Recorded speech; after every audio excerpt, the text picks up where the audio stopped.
atributo de la ira de Dios es uno de los atributos más hermosos de Dios.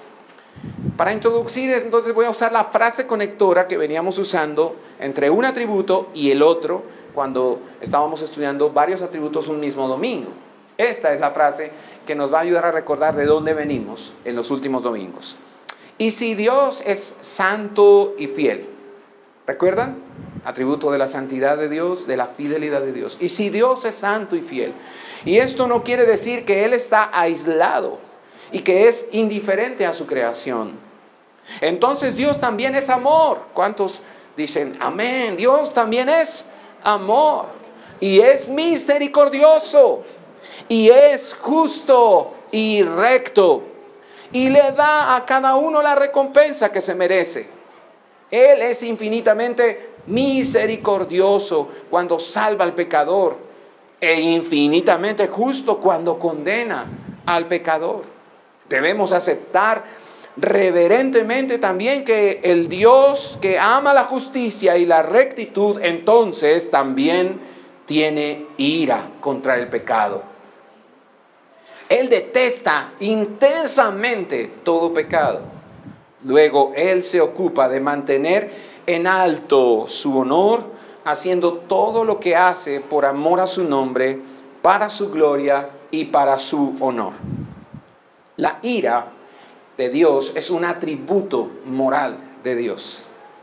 Wayne Grudem afirma que tal vez a nosotros nos puede sorprender hallar con tanta frecuencia en la Biblia el tema de la ira de Dios. Algunos predicadores se han dedicado a promover que las escrituras hablan más de dinero que de otra cosa. Y es posible que haciendo una estadística nosotros encontremos en las escrituras que se hable mucho acerca de las riquezas, del dinero, de las posesiones, de los bienes materiales. Pero no es precisamente porque Dios quiere darnos esas cosas. Todo lo contrario, cuando la Biblia habla tanto de eso, es porque Dios quiere prevenirnos para que no amemos más las cosas creadas que al Creador. El énfasis de Dios jamás será en su palabra los beneficios o los recursos materiales. John Piper afirma que generalmente, no siempre, pero generalmente los bienes materiales se constituyen en una maldición.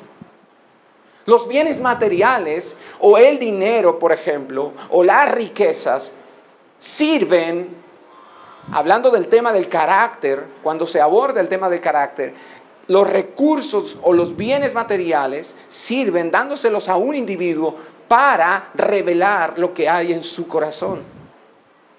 El encuentro entre el joven rico y Jesús es nuestro ejemplo más claro. ¿Por qué razón el joven rico dio la espalda y se fue muy triste? ¿Por qué el joven rico no pudo seguir a Jesús? Jesús le dijo, ve y vende todo lo que tienes, dáselo a los pobres y luego ven y ¿qué? Y sígueme. ¿Por qué le fue difícil al joven rico seguir a Jesús? ¿Por qué razón? Dice el Evangelio, porque amaba más las riquezas que tenía, el dinero. Y raíz de todos los males no es el dinero, es el amor al dinero. Así que ese tema ha sido promovido en las últimas décadas por los predicadores de la prosperidad. Y ellos afirman que la Biblia habla más de dinero que de cualquier otra cosa. Pero yo quiero decirle a usted esta mañana que uno de los temas que más predomina en las Escrituras es la ira de Dios. Si Dios ama todo lo que es justo y bueno, Él no va a pasar por alto la injusticia o el pecado.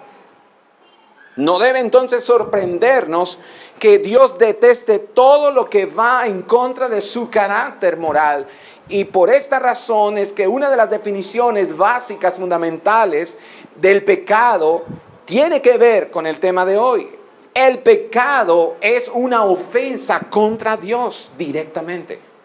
Todo pecado, en primer lugar, antes que ofender al prójimo, todo pecado es una ofensa directa a Dios, en primera instancia.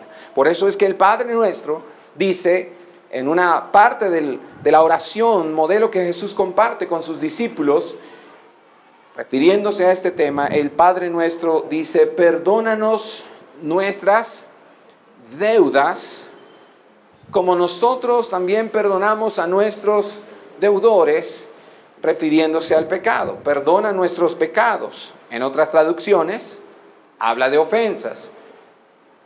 ¿Pero qué es el pecado entonces? Además de ser una ofensa directa a la gloria de Dios, es un reto, es un desafío directo al honor del nombre y de la gloria de Dios. ¿Qué más es? Es una deuda que contraemos con Dios. Y por eso es que es imposible que nosotros paguemos la deuda. Y necesitamos un redentor. Jesús es nuestro redentor. Él viene para pagar la deuda altísima de pecado que tenemos con Dios. Y el tema de la ira de Dios, en las Escrituras está dirigido contra el pecado. Por consiguiente, está estrechamente relacionado con la santidad y la justicia de Dios. La ira de Dios la podemos definir de la siguiente manera. La ira de Dios quiere decir que Dios detesta intensamente el pecado. No lo detesta de cualquier manera, lo detesta intensamente. Dios detesta intensamente todo pecado. Y en los pasajes narrativos de la Biblia encontramos frecuentemente descripciones de la ira de Dios, especialmente cuando el pueblo de Dios peca grandemente contra él. Dios ve la idolatría de su pueblo y le dice, por ejemplo, a Moisés en Éxodo capítulo 32, versos 9 y 10. Vamos a mirarlo. Versos 32. Capítulo 32, versos 9 y 10. Y el Señor dijo a Moisés: he visto a este pueblo, y he aquí, es pueblo de dura cerviz. Ahora pues déjame para que se encienda mi ira contra ellos y los consuma, mas de ti yo haré una gran nación. ¿Qué ve Dios que provoca la ira de Dios? ¿Qué es lo que ve Dios? Un pueblo de dura cerviz. Otras traducciones dicen un pueblo terco. Otras dicen un pueblo necio. La terquedad, la necedad, la dureza de nuestro corazón provoca ¿qué cosa? ¿Qué cosa provoca? La ira de Dios. Ahora tenga en cuenta, por favor, que la ira de Dios no está siendo anunciada para un pueblo extraño. ¿Para quién está siendo anunciada la ira de Dios? Dios le dice a Moisés que va a desatar su ira ¿contra quién? Contra su pueblo. Y eso debe llamarnos la atención esta mañana, porque Dios no se aira con el pecador impenitente o con los inconversos o con los perdidos nada más. Dios también se aira con su pueblo, con su iglesia. Y eso debe llamar nuestra atención. Más adelante, Dios le dice a Moisés: recuerda esto y nunca olvides cómo provocaste la ira del Señor tu Dios en el desierto. A tal grado provocaste su enojo en Horeb que estuvo a punto de destruirte. Textos como Deuteronomio 9, versículos 7 al 8. ¿Cómo dice el escritor sagrado? Dice: acuérdate, no olvides cómo provocaste a ira al Señor tu Dios en el desierto.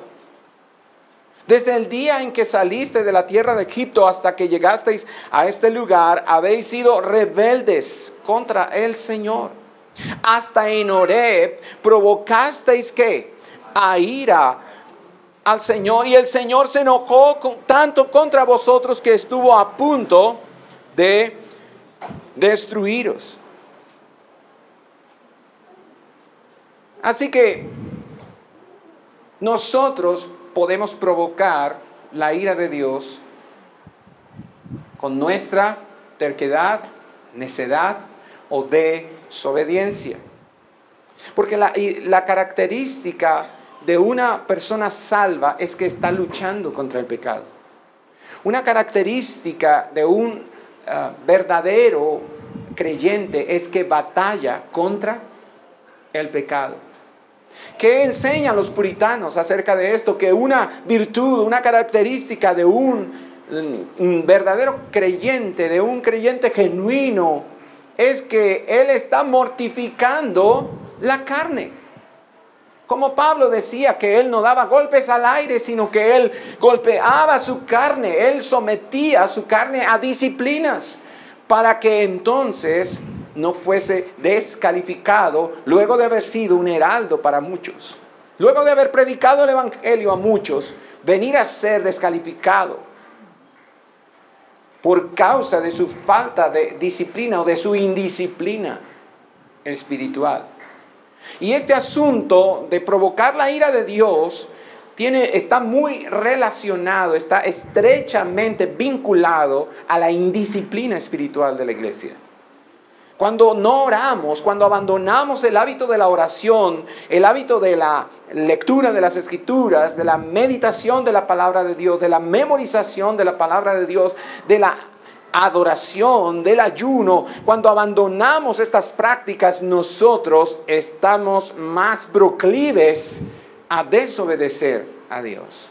La carne entonces toma más, avanza más y conquista más terreno en nuestras vidas. Y estamos más inclinados entonces al mal que a la obediencia, al pecado que a la obediencia a Dios. Ahora, la doctrina de la ira de Dios no es una doctrina del Antiguo Testamento. Algunos dicen, no predique, por favor, no se debe predicar acerca de la ira de Dios o del infierno o del castigo, porque eso es del Antiguo Testamento. Pero nosotros vemos por la palabra que en el Nuevo Testamento esa doctrina también sigue vigente. Y miremos por favor en Juan 3:36. El texto bíblico dice, el que cree en el Hijo tiene ¿qué? Vida eterna. ¿Cuál es el verbo de esta primera declaración o esta primera proposición dentro de la idea principal, dentro de la idea general del versículo? Hay tres proposiciones en la oración. La primera proposición dice, el que cree en el Hijo tiene vida eterna. ¿Cuál es el verbo allí? Creer. En la segunda proposición hay otro verbo, pero el que no obedece al Hijo no verá la vida. Hay una secuencia. Recuerdan que hemos hablado de las proposiciones y la idea principal en una oración y cómo otras proposiciones subordinadas apoyan la idea principal. ¿Cuál es la idea principal aquí? Creer en el Hijo, porque es por medio de la fe que nosotros somos salvos. Pero la fe bíblica no se limita a una declaración, a una afirmación, sino a una afirmación acompañada de una conducta, de un estilo de vida. No confesamos que Jesucristo es el Señor y somos salvos y ya. Confesamos que Jesucristo es el Señor y Salvador de nuestras almas, lo creemos, lo aceptamos e inmediatamente nosotros comenzamos a seguirlo, a obedecerlo, a hacer lo que Él nos dice, o entonces no hemos sido salvos. Aquí dice, el que cree en el Hijo tiene vida eterna, pero el que no ¿qué? Obedece al Hijo no verá la vida. ¿Se da cuenta lo especial de la forma como lo escribe Juan? Lo claro que es Juan. No dejó nada al azar, nada quedó por fuera, sino que ha sido contenida la idea completa del Evangelio. El creer debe estar acompañado del obedecer para nosotros tener vida eterna y ver la vida eterna. Pero la última proposición dice algo atemorizante. Dice, sino que la ira de Dios permanece sobre él. La única manera en que la ira de Dios no está más sobre nosotros es cuando hemos creído y obedecido. Si solo hemos creído, entonces la ira de Dios, ¿qué hace? Permanece, sigue reposando. Con razón, el mismo Juan ha dicho en ese mismo capítulo, unos versos atrás, que Jesús no vino para condenar al mundo, y por eso hemos dado nosotros gloria a Dios hasta el día de hoy. Jesús no vino para condenar al mundo. ¿Pero por qué Jesús no vino a condenarlo? Porque el mundo ya está condenado. Lo confirmamos en este texto bíblico. Sino que la ira de Dios, ¿qué? Permanece. O sea que la ira de Dios ha estado siempre sobre el pecador. Lo único que retira la ira de Dios de la vida del pecador es que el pecador ponga su fe en Jesús y que haga y le obedezca. ¿Cuántos creen, cuántos tienen vivos a sus padres? ¿Cuántos tienen, por ejemplo, esta mañana vivo a papá aquí? Ok, ¿cuántos creen en él? ¿Cuántos creen en su edad, en la edad que tiene? Entonces dice, yo estoy convencida o convencido de que él tiene esta cantidad de años. ¿Cuántos creen que él vive en esa casa, en ese barrio, en ese lugar? Ya está haciéndose la imagen mental, ¿cierto? Yo sé el barrio, la casa, de qué color es. ¿Cuántos creen que la señora con la que él vive es su mamá? ¿Están convencidos de eso? ¿Cuántos recuerdan que a pesar de creer que ellos eran nuestros padres, si no los obedecíamos y si no los honrábamos, teníamos problemas con ellos? ¿Cuántos recuerdan eso? Que no basta con creer que ellos son nuestros padres, sino que les debemos, además de esa fe y esa confianza y ese cariño que les tenemos, les debemos ¿qué? Obediencia, honra. Y que cuando no hay obediencia y honra, lo que viene de padres a hijos, ¿qué es? Disciplina. No dice aleluya, no dice amén, ¿no? Y sobre todo los jóvenes están diciendo, no, a eso, por favor, pastor, avance rápido, por favor, cambie de punto, porque está usted metiéndoseme al rancho. Pastor, por favor, no enfatice mucho eso, porque entonces vamos a tener problemas hoy en la casa. Si nuestros padres nos disciplinaban, dice Hebreos capítulo 12, si nuestros padres nos disciplinaban, Hebreos 12 plantea esto, ¿cuánto más nuestro Padre Celestial, que nos recibe como a hijos, también debe ¿qué? Azotarnos? Es decir, Él tiene el justo derecho de airarse con nosotros. Y debemos decir aleluya. Porque Hebreos dice que si Él no nos disciplina, entonces no somos hijos legítimos. Somos bastardos. Usa la expresión bastardos. Es bien fuerte, Hebreos. Así que Dios es justo cuando se aira con nosotros. Y está siendo al mismo tiempo misericordioso.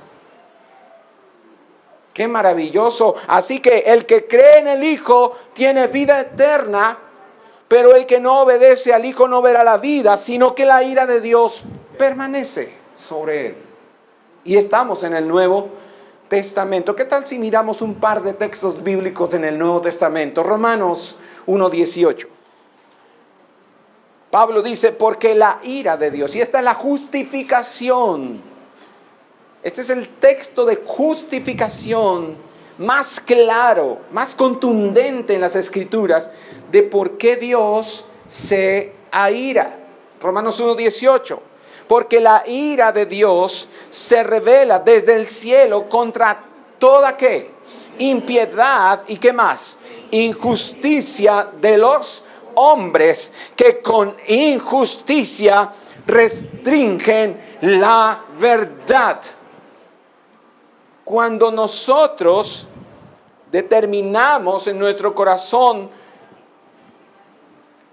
restringir la verdad es como la luz. en Juan 3, 18 y 19. Restringir la verdad es como si yo estuviera tratando de ¿qué? ¿Qué estoy haciendo con esta luz que tengo aquí arriba? Jesús es la luz que vino para alumbrar nuestras tinieblas. Jesús es la verdad que vino para confrontar nuestras mentiras. ¿Y qué hacemos cuando nosotros practicamos la injusticia? Dice injusticia de los hombres. ¿Qué es lo que hacemos? ¿Qué hacemos? La tapamos, la evitamos. ¿Y qué más dice Juan 3, 19? Dice que nosotros nos alejamos de ella para que no sean descubiertas nuestras obras, porque son malas. Y entonces Romanos dice que Dios se aira porque los hombres hacen esto. No quieren recibir la luz, prefieren la oscuridad. Y Dios se aira contra esta clase de hombres. Verso 19. Porque lo que se conoce acerca de Dios es evidente dentro de ellos, pues Dios se los hizo evidente.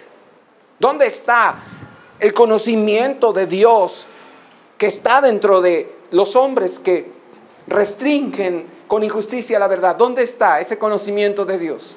En su conciencia. Porque desde la creación del mundo, sus atributos invisibles, su eterno poder y divinidad se han visto con toda claridad, siendo entendidos por medio de lo creado, de manera que no tienen ¿qué? Excusa. ¿Cómo es que la creación te sirve a ti para inspirarte en un poema que le dedicarás a la mujer que no te deja dormir? Te inspiras en la creación para componer una canción para una mujer que no te deja dormir. Pero la creación no te dice nada acerca de Dios. Claro que sí te lo dice. Los cielos cuentan la gloria de Dios. La expansión anuncia la obra de sus manos. Un día transmite el mensaje al otro día. Una noche a la otra noche revela sabiduría. No hay mensaje, no hay palabras, no se oye su voz, mas por toda la tierra salió su voz y hasta el extremo del mundo sus palabras. Qué metáfora tan impresionante. Tú puedes decir, no escucho a Dios hablar, yo no lo veo, yo no lo escucho. Es más, yo he orado a Dios y Él no me responde. No seas necio, no niegues la existencia de Dios, porque tiene razón, no hay un mensaje audible. No estás escuchando la voz física audible de Dios, pero la estás escuchando porque la creación te lo grita. Los cielos te lo gritan, el día y la noche te lo está diciendo. Yo soy el que ha hecho todas estas cosas. Él está presente. Él está presente.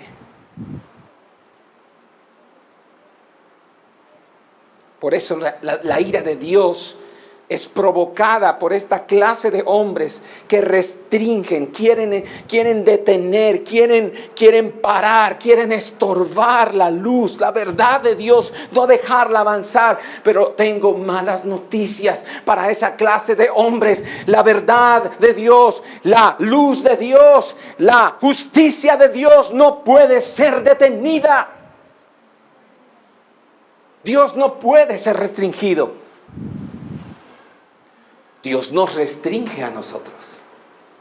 Pero el Creador no puede ser restringido por su creación.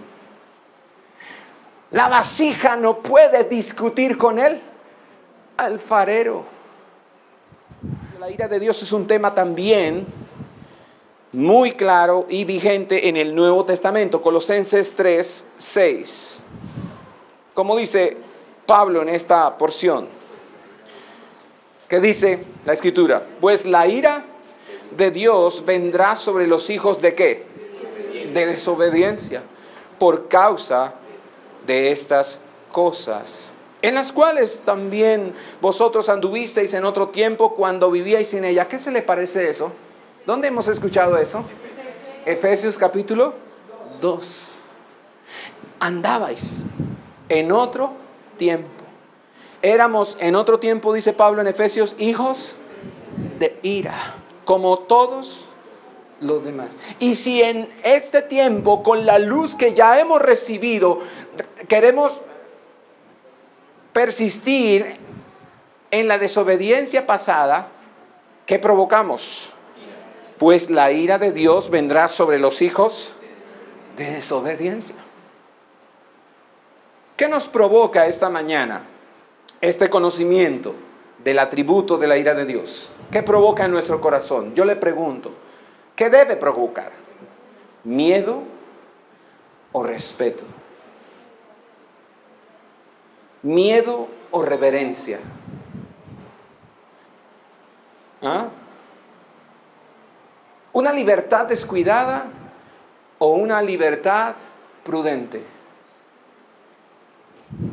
No hemos sido llamados a una libertad descuidada, una libertad que se llama en otras palabras, de otra manera en las escrituras, libertinaje. No hemos sido llamados al libertinaje. Hemos sido llamados a la libertad en Cristo. Pero la libertad que está restringida al mismo tiempo por su gracia. Y que nos lleva a hacer solamente su voluntad. Primera Tesalonicenses 1:10. 1, 2 y 3. Y esperar de los cielos a su Hijo. ¿Cuántos esperan de los cielos a su Hijo? A Jesús, quien nos libra de la ira venidera. ¿Cuántos aman a Jesús? ¿Nos ayuda a amar a Jesús el conocimiento del atributo de la ira de Dios? ¿No provoca amarlo? Porque Él ha sido resucitado entre los muertos para librarnos en el futuro de la ¿qué? De la ira venidera de Dios. Ahí mismo, usted puede pasar al capítulo 2, verso 16. El 2:16 dice, impidiéndonos hablar a los gentiles para que se salven, con el resultado de que siempre llenan la medida de sus pecados, pero la ira ha venido sobre ellos hasta el extremo. Wow. Todo el que restringe la verdad de Dios, todo el que endurece su corazón, todo el que rechaza la verdad de Dios. Los antiguos padres en Israel rechazaron a los profetas que fueron enviados por Dios, los mataron. Los odiaron, los aborrecieron y no recibieron el mensaje que Dios les envió a través de los profetas. Y aquí Pablo está diciendo, impidiéndonos hablar a los gentiles para que se salvan. Hay algunos que también en la época en que Pablo está predicando, en el tiempo en que Pablo está predicando a los gentiles, dice él, hay unos que nos impiden hablar a los gentiles para que se salven. ¿Está escuchándome? ¿Cuándo impedimos nosotros que los gentiles se salven? ¿Cuándo lo impedimos? Cuando no predicamos el Evangelio. Con el resultado de que siempre llenan la medida de sus pecados. Pero, Pablo dice, la ira ha venido sobre ellos hasta el extremo. Hebreos 3:11. Pasemos a otro texto ahora en Hebreos.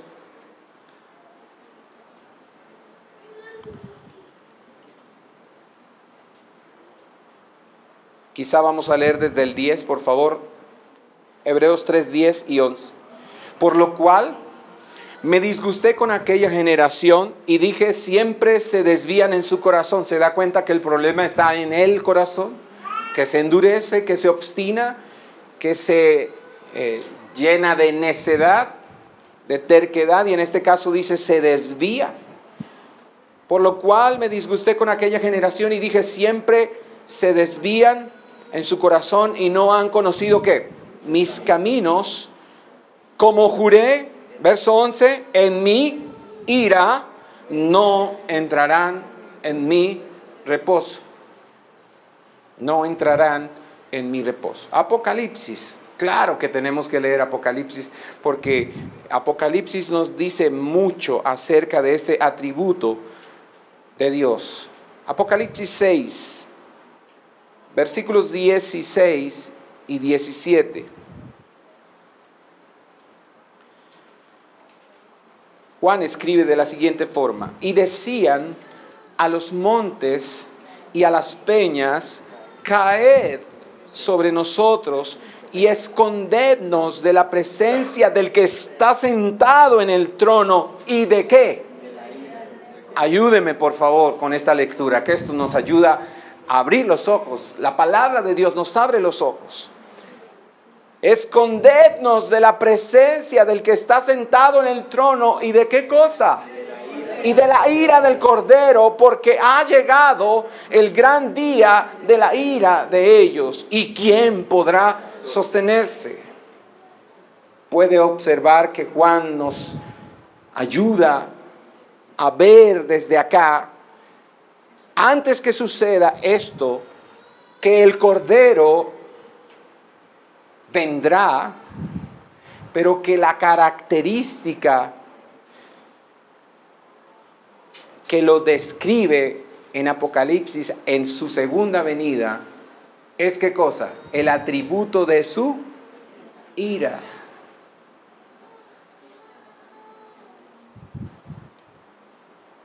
La gente querrá esconderse, la gente querrá que las montañas caigan sobre ellos. ¿Cuántos andan diciendo, me gustaría que una montaña me cayera encima? ¿Ah? Piense en el grado de ira, piense en el terror que producirá la ira del Cordero, al punto que la gente deseará morirse, en lugar de enfrentar la ira del Cordero. Esto es impresionante. Apocalipsis 19, verso 11 en adelante. Vamos a leer desde el 11 y terminamos en el verso 15. Y vi el cielo abierto, y he aquí un caballo blanco. El que lo montaba se llama Fiel y Verdadero. Hemos estudiado esos atributos. Y con justicia juzga y hace la guerra. Sus ojos son una llama de fuego y sobre su cabeza hay muchas diademas y tiene un nombre escrito que nadie conoce sino él. Y está vestido de un manto empapado en sangre y su nombre es el Verbo de Dios. Y los ejércitos que están en los cielos vestidos de lino fino, blanco y limpio, le seguían sobre caballos blancos. De su boca sale una espada afilada para herir con ella a las naciones y las regirá con vara de hierro, y él pisa el lagar del vino del furor de la ira de Dios Todopoderoso.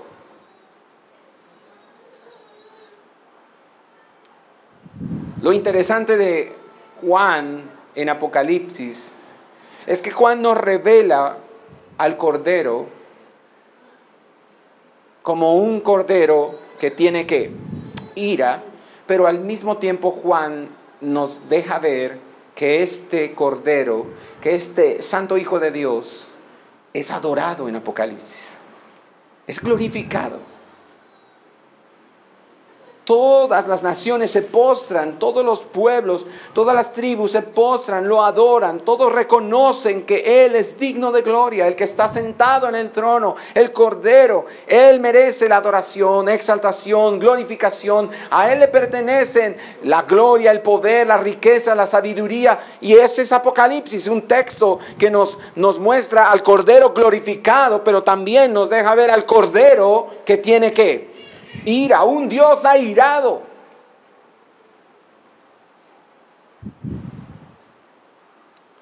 Y nosotros adoramos esta mañana a un Dios que se aira, pero un Dios que se aira para obrar su justicia.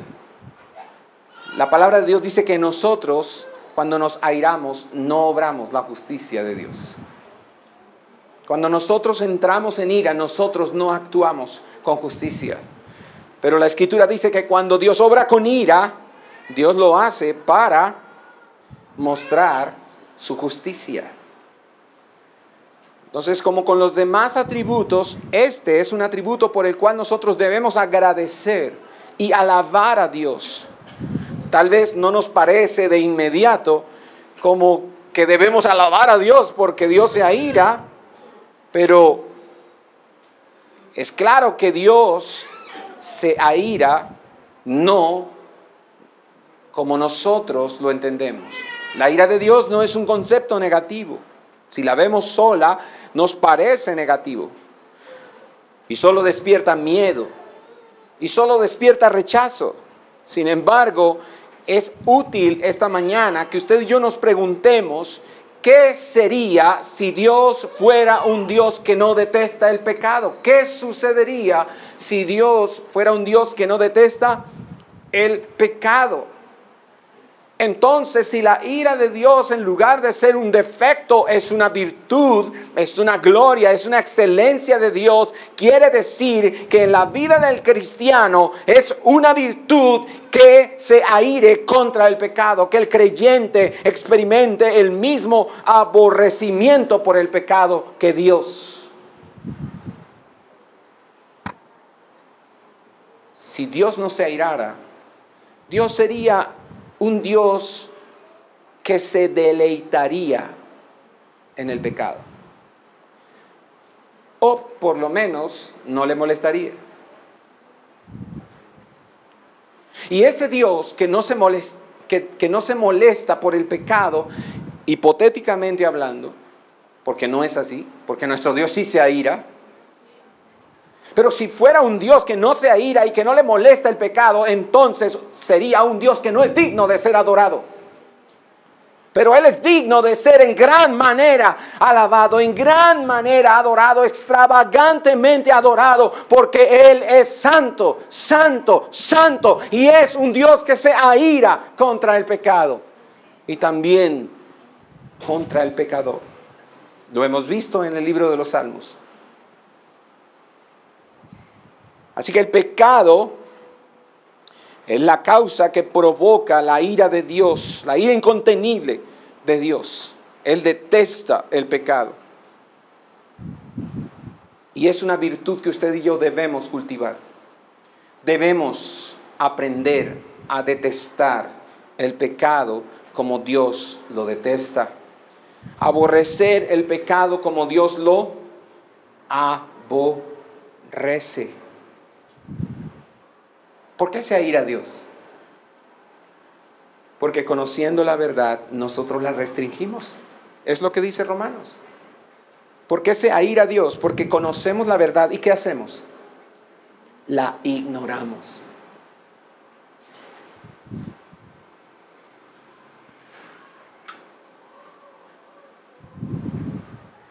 Así que debemos cultivar, procurar, si no es un hábito en nosotros, si no es una virtud, deberíamos orar y suplicar con lágrimas hasta que Dios provoque en nosotros aborrecer el pecado. Porque ese será un buen síntoma, será un síntoma de que somos verdaderamente salvos, de que realmente hemos tenido un encuentro con el Jesús de las Escrituras, con el Salvador de las Escrituras. Vaya a Hebreos capítulo 1. Hebreos capítulo 1, versículos 8 y 9. Hay muchas cosas que deberíamos revisar después de escuchar esta palabra en casa. Deberíamos sentarnos a hablar en familia y decir, ¿qué más necesitamos nosotros corregir, rectificar como familia? Para demostrar que nosotros aborrecemos el pecado. ¿Qué cosas necesitamos hacer? Michel Galeano, que es uno de un servidor del Señor, un graduado del seminario Bethlehem en Minneapolis, él me ayuda él me da clases por internet de teología sistemática. Estamos estudiando teología sistemática también con él. Y Michel Galeano y su esposa se graduaron y escribieron una carta de gratitud a la iglesia Bethlehem por todo lo que ellos recibieron mientras estuvieron estudiando allí. Y me llamó mucho la atención que en medio de la carta de gratitud decía, gracias Belén, porque Bethlehem es Belén, así se traduce. Iglesia Belén, gracias por enseñarnos a ver menos televisión y a leer más. Me gustó eso. Yo dije, es cierto, nosotros pasamos mucho tiempo frente a ese aparato. Y ¿sabe una cosa? Si usted quiere demostrar que aborrece el pecado, vea menos televisión y lea más la palabra de Dios. Lea más libros de sana doctrina, pase más tiempo con los libros de sana doctrina y con la escritura, y cada vez menos tiempo con ese aparato. Que alguna vez un predicador, un evangelista dijo que era la caja del diablo y pareció exagerado para muchos, pareció legalista para otros, pareció fanatismo para una cantidad de gente, pero en cierta forma ese predicador estaba diciendo la verdad. Porque sí que nos roba tiempo. Sí que desperdiciamos la vida frente a cosas tan poco provechosas como esas. Eso demostraría que nosotros en verdad detestamos el pecado, aborrecemos lo que Dios aborrece. Hebreos capítulo 1, versos 8 y 9. El texto dice, pero del Hijo dice, tu trono, oh Dios, es por los siglos de los siglos, y cetro de equidad es el cetro de tu reino. Has amado, está hablando de quién, perdón. Yo quiero preguntarles, ¿de quién habla Hebreos aquí? ¿De quién habla? De Jesús. ¿Has amado qué? La justicia y aborrecido la iniquidad, por lo cual Dios, tu Dios, te ha ungido con óleo de alegría más que a tus compañeros. Y encuentro un concepto poderoso en este texto bíblico, mis hermanos. ¿Por qué carecemos de alegría? ¿Por qué carecemos de gozo? Porque no aborrecemos la iniquidad. ¿Quiere que aumente el gozo de Dios? El gozo de la salvación en su vida. Aborrezca el pecado. Porque a medida que amamos más el pecado, vamos perdiendo el gozo de nuestra salvación. Eso lo perdió David y por eso él lo reclama en el Salmo 51. Él dice, vuélveme el gozo de tu salvación. Y quiero decirle que él 2 veces lo pide en el Salmo 51. Voy a mirarlo aquí en la Biblia. Salmo 51. Regrese al Salmo 51 solo por un instante para que usted vea lo importante que es identificarnos con Dios en lo que Dios aborrece. Salmo 51.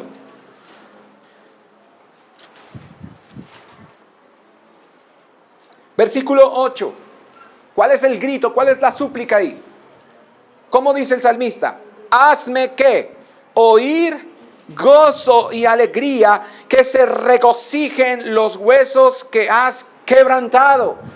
¿Por qué está experimentando quebrantamiento en sus huesos, en su salud, en sus finanzas, en su matrimonio, en su hogar? ¿Por qué usted está experimentando el quebrantamiento? No hay gozo, no hay alegría, porque hay pecado en nuestras vidas que amamos, que no aborrecemos, que no detestamos, cosas que toleramos del mundo todavía en nuestras vidas, y por eso se pierde el gozo, la alegría. Ahora baje un poco al versículo 12 para que vea nuevamente al salmista diciéndole por segunda vez al Señor, restitúyeme, ¿qué cosa? El gozo de tu salvación y sosténme con un espíritu de poder. El gozo no se lo podemos transferir con la música de alabanza contemporánea a la iglesia. No podemos elaborar una alabanza o presentar una alabanza los domingos en la congregación que ponga a saltar a las personas y a gritar y a experimentar éxtasis y emociones nada más. Eso no le devuelve el gozo a nadie. El gozo de la salvación es la aprobación de Dios. El gozo de la salvación es la aprobación de Dios. Preguntémonos esta mañana, ¿soy aprobado por Dios? ¿Tiene Dios algo contra mí? Como en Apocalipsis el Señor habla una y otra vez a las iglesias, pero tengo algo contra mí. ¿Tiene Dios algo contra mí esta mañana? Es una virtud que usted y yo detestemos lo que Dios detesta. Es una virtud que debemos pedir a Dios, cultivar, que podamos aborrecer lo que Dios aborrece. Miremos Zacarías capítulo 8, versículo 17. El profeta dice, no traméis. Esta expresión es muy colombiana. ¿Qué estás tramando? No traméis en vuestro corazón el mal uno contra el otro, ni améis el juramento falso, porque todas estas cosas son las que ¿qué? Odio, declara el Señor. No hablemos mal unos de otros, porque esas cosas son las que Dios ¿qué? Odia.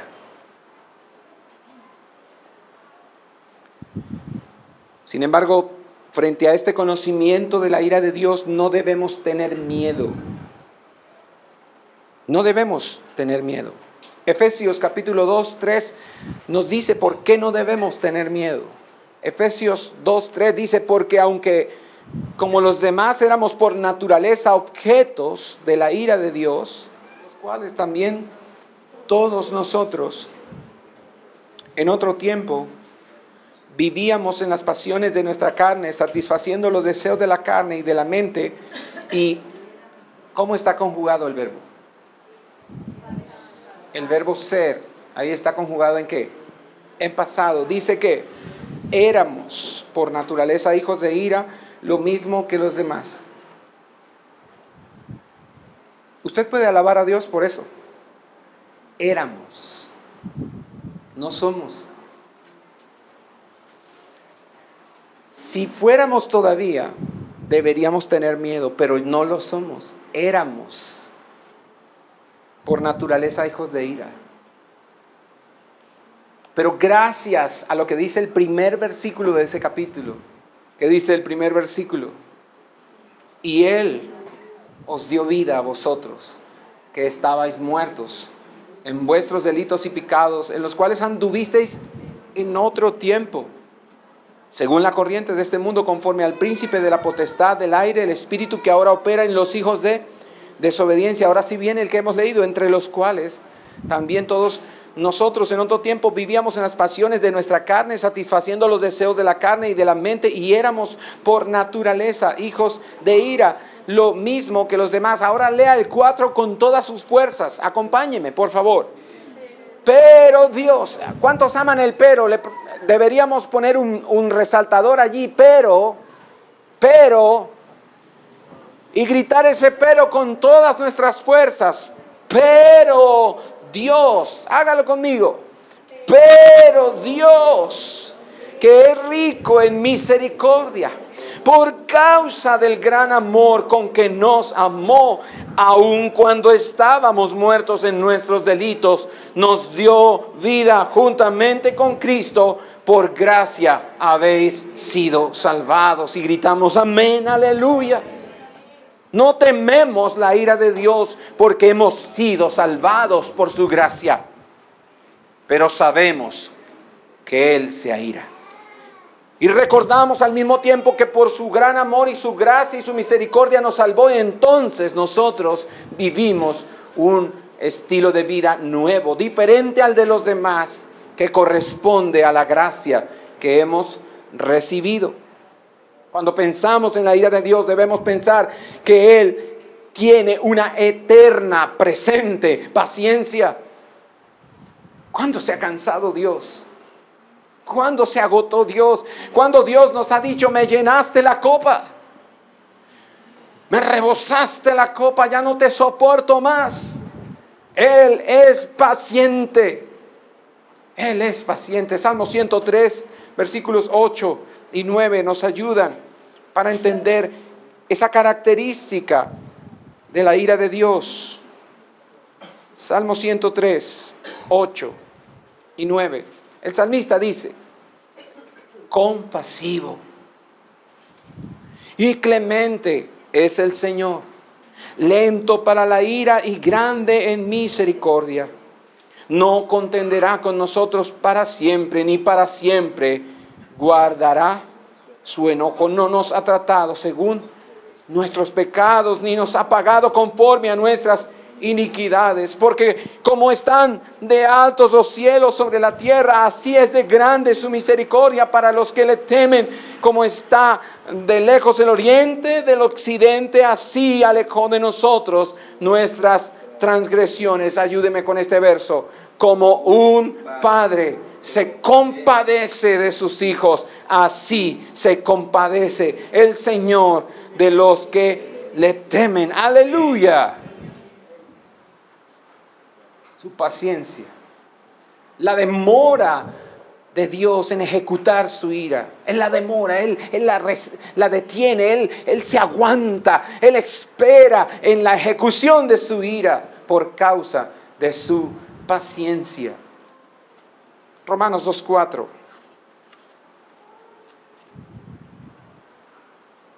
Yo doy gracias a Dios porque la palabra es suficiente para que podamos entender estas cosas. Romanos 2:4.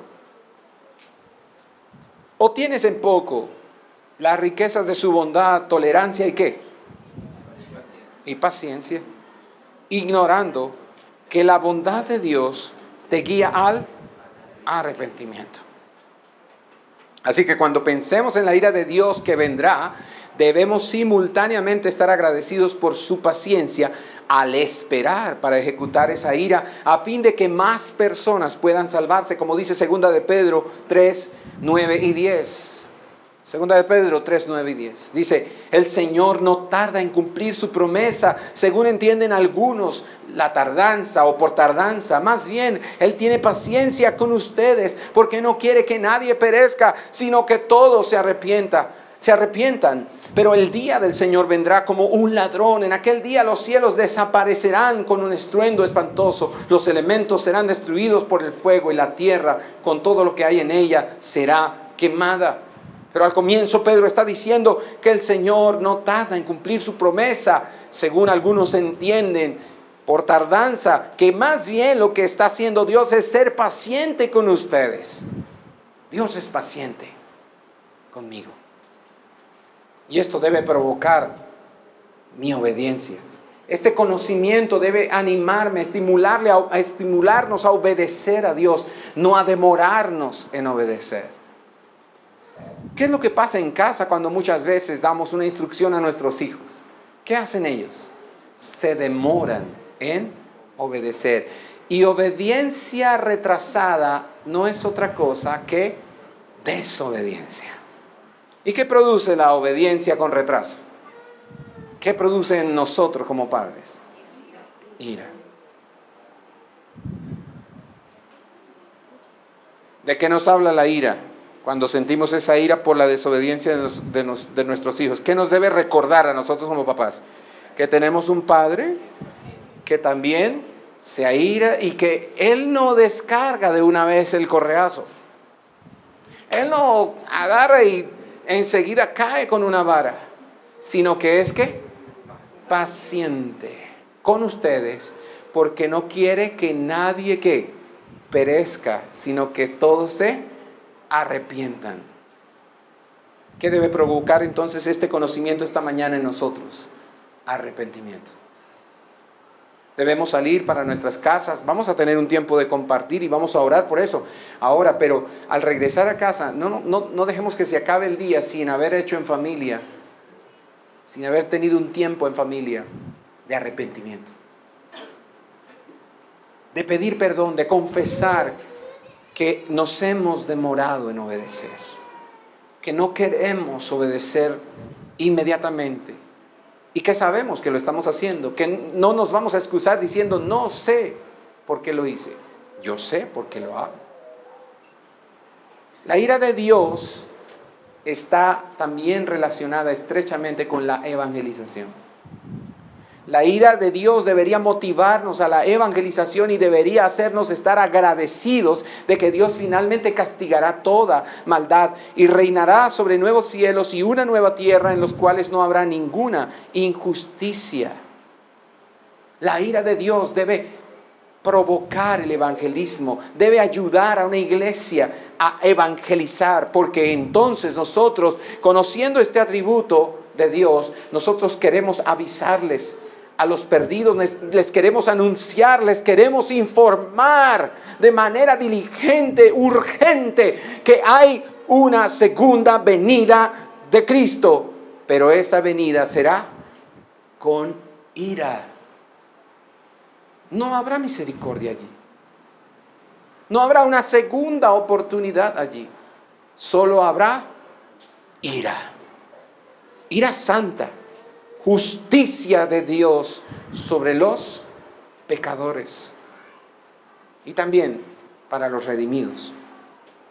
Para terminar, la ira de Dios no es un asunto emocional. Su ira es un rechazo absoluto en contra del pecado y la ejecución justa de su justicia. Dios no tiene una ira apasionada y emocional como nosotros. Dios no dice de repente, mira lo que hizo esta persona, y se llena de ira y le aplica su justicia. Y cada vez que su justicia es más grande y más rápida, esa es la expresión de su ira. No, Dios no es emocional, Dios no es apasionado para mostrar su ira. Su ira no es un asunto de emociones.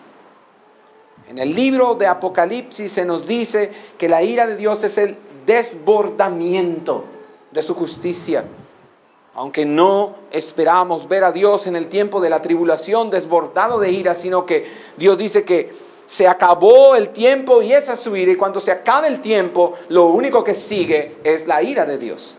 Usted y yo no esperamos ese momento, no estamos viviendo para ese momento. Nosotros vivimos para la redención, para la resurrección y glorificación de nuestros cuerpos. Pero sabemos que cuando Él diga se acabó el tiempo, lo que sigue es ira, nada más. Y eso debe movernos a hablarles de Cristo a nuestros familiares, a nuestros amigos, a la gente que conocemos. Seríamos insensibles, egoístas, inmisericordiosos, no sé si se puede decir así. Saber que nuestros amigos, familiares, gente que conocemos, están viviendo un estilo de vida que recibirá en el día final, ¿qué cosa? La justicia de Dios, la ira de Dios, y sabiéndolo no les advertimos. ¿Quién es más necio? Un ciego que camina hacia un abismo, que se dirige hacia un abismo con unos audífonos y escuchando música a todo volumen. O la persona que ve al ciego y no le avisa, no le advierte del peligro. ¿Quién es más necio? ¿Ah? Y la persona que no le avisa al ciego que va a caer en el abismo, no lo hace porque no quiere meterse en la vida ajena, porque no quiere sentirse rechazado. De pronto el ciego lo rechaza, o no quiere sentirse incómodo, porque es incómodo. Cuando predicamos el evangelio, la respuesta generalmente del que recibe el anuncio del evangelio es incómoda. Y muchas veces no queremos hablar de Dios, no queremos hablar de la palabra de Dios o del evangelio, simplemente porque no queremos sentirnos incómodos. Y el entendimiento de la ira de Dios debe provocar en nuestras vidas la predicación del evangelio, sin importar cuánta incomodidad eso produzca. No entendemos la misericordia de Dios, no entendimos el atributo de su amor, tampoco lo damos. Y quizá, como dice Charles Spurgeon, quizá no lo recibimos jamás.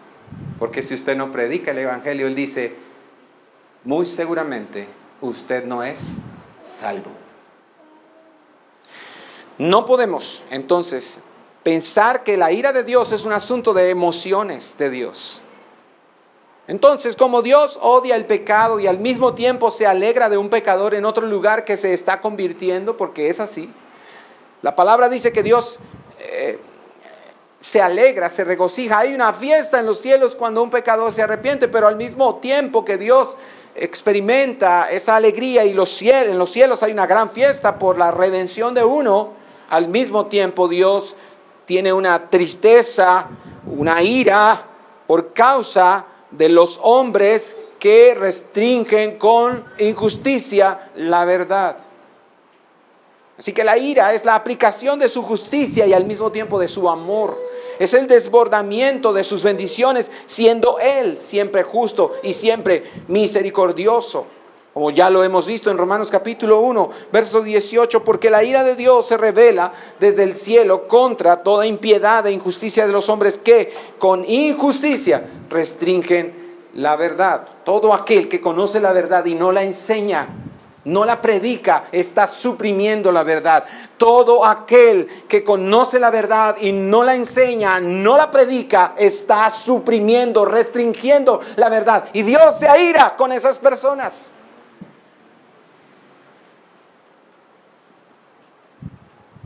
Tú no predicas el evangelio no porque no has hecho seminario, no porque no eres pastor, no porque tienes dificultad para expresarte. Tú no predicas el evangelio porque eres un egoísta, eres un orgulloso. Piensas más en tu incomodidad, piensas más en el rechazo que puedes sentir tú que en la necesidad del perdido que va camino al infierno. Te interesan más tus emociones que la eternidad de su alma. Por eso Dios se aira, porque tú conoces la verdad y la restringes, la detienes, la camuflas. Quizá en el lugar donde trabajas o donde estudias, nadie sabe que eres cristiano porque te camuflas. La conoces, pero no la dejas ver. Romanos 1, 20 y 21. Termina la idea. La idea no terminó en el 19. La idea avanza en el 20 y el 21. Porque desde la creación del mundo, sus atributos invisibles, maravillosos, excelsos, preciosos, los atributos de Dios, su amor, su gracia, su misericordia, su omnipotencia, omnisciencia y omnipresencia, todos los atributos invisibles de Dios, su eterno poder y divinidad se han visto con toda claridad, siendo entendidos por medio de lo creado, de manera que tú y yo no tenemos excusa. Pues aunque conocían a Dios, no le honraron como a Dios, ni le dieron gracias, sino que se hicieron vanos en sus razonamientos. Es muy fácil glorificar a Dios en el templo, pero la iglesia tiene una misión. La iglesia tiene una razón de ser. No solo fuimos redimidos para el gozo personal, fuimos redimidos para el gozo de todos los pueblos. La redención, Dios no la quiere para usted nada más. Dios quiere que de todas las naciones, que de todos los pueblos, muchos sean salvos y experimenten el gozo de la salvación que usted y yo experimentamos ahora. Por esa razón es que Juan 3:36 nos decía al principio de este estudio que el que cree en el Hijo tiene vida eterna. El gozo de la vida eterna. Nuestro devocional esta mañana habla de eso. Las buenas noticias del Evangelio son la noticia de que Dios es feliz y que entonces los que vamos hacia la vida eterna tenemos la esperanza y la garantía de que nos dirigimos hacia un reino, hacia una vida de felicidad. Si Dios es feliz, la vida eterna es una vida de felicidad, pero Dios no la quiere solo para nosotros. Dios quiere que otros también sean salvos, que otros también sean felices. Y cuando no queremos compartir el Evangelio, nosotros somos unos egoístas. ¿Queremos ser felices solo nosotros? Es como cuando un niño tiene una bolsa de dulces. Le han regalado una bolsa con 10 dulces, con 100 dulces, con una bolsa llena de de colombinas, hay 100 colombinas, hay 100 bombombunes. Y hay varios niños alrededor de este niño. Y él saca el primero y empieza a disfrutarlo en presencia de los otros niños. ¿Y qué sienten los otros niños alrededor? ¿Alguna vez vieron el Chavo? ¿Qué siente Kiko? ¿Qué sienten los demás? La Chilindrina. Y aquí está No, era el Chavo y la Chilindrina, y Kiko era el de la bolsa. ¿Cómo era que movía la pierna? Algunos cristianos son como Kiko.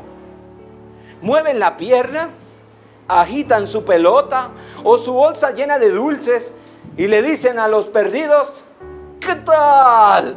Mi papá me regaló esta salvación tan grande. Mi papá me regaló en Cristo este gozo de su salvación que es eterno. ¿Cómo te parece? Y no te doy. Son para mí nada más. Una característica de que entendemos que Dios es un Dios de ira es que usted y yo abrimos la boca y proclamamos el Evangelio.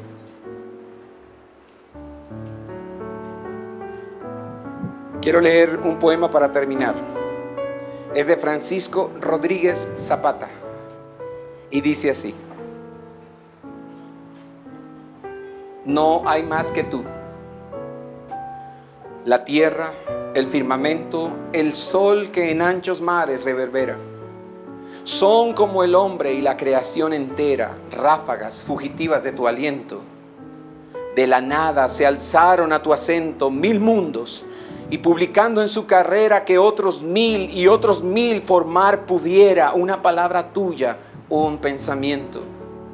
Doquier contemplo tu insondable ciencia, velada en majestad y en amor puro, dando esperanzas al mortal proscrito. Y me pasma que abrace tu existencia, lo que fue, lo presente, lo futuro y aún más allá, lo eterno, lo infinito. Hemos estudiado solo una vislumbre de los atributos de Dios. No podemos decir, no salgamos de este lugar pensando que ya sabemos cuáles son los atributos de Dios. No, tenemos que pensar a partir de este momento, solo hemos conocido una vislumbre. Hay más. Hay más de su gloria, hay más de sus excelencias, hay más de sus virtudes, hay más de sus grandezas. Necesito saber más, necesito conocerlo más. Y todo lo que yo estimo ahora como importante en mi vida, debo empezar a considerarlo como basura, porque hay excelencia en el conocimiento de Dios, hay excelencia en el conocimiento de Cristo, y necesito ir por ese conocimiento. Debe pasmarnos, debe abrumarnos, debe maravillarnos el conocimiento de Dios, y debe movernos hacia el mundo. Debemos decirles que Él es maravilloso, que Él es deseable, que Él es mejor que todos los gozos de este mundo, que Él es mejor que todos los placeres suicidas de este mundo. Él es mejor. Debemos levantarnos como iglesia para hacer lo que la Biblia dice que es la iglesia. La iglesia es una luz en este mundo. ¿Qué más dice la Escritura que somos los cristianos? Que somos sal de la tierra. Y se ha dicho que la sal sirve para preservar, para conservar. Pero ¿sabe que la sal también irrita? Quizá no quieres ser sal porque sabes que eso provoca irritación. La herida del pecado en la vida del pecador necesita la sal, y nosotros tenemos la sal. Somos la sal. Pero no queremos ser sal porque sabemos que eso irrita. ¿Qué produce la sal en una herida?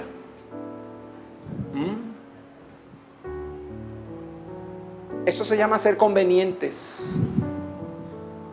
Y los cristianos bíblicos no viven por conveniencia. viven en obediencia. No importa el costo. Su nombre levantaré, hemos cantado hoy. ¿Hemos dicho eso? Me deleito en adorarte. Te agradezco que en mi vida estés, que vinieras a salvarme. Él dejó su trono para venir a la cruz, para mostrarme la luz. Por eso su nombre debo levantar. Amén. Vamos a orar y vamos a pedir a Dios que nos ayude a comprender mejor su naturaleza, sus virtudes, sus atributos, las excelencias suyas, su gloria, su esencia, y que podamos disfrutarlo, pero que también lo podamos compartir, deseemos compartirlo. Pónganse sobre sus pies y vamos a orar un momento.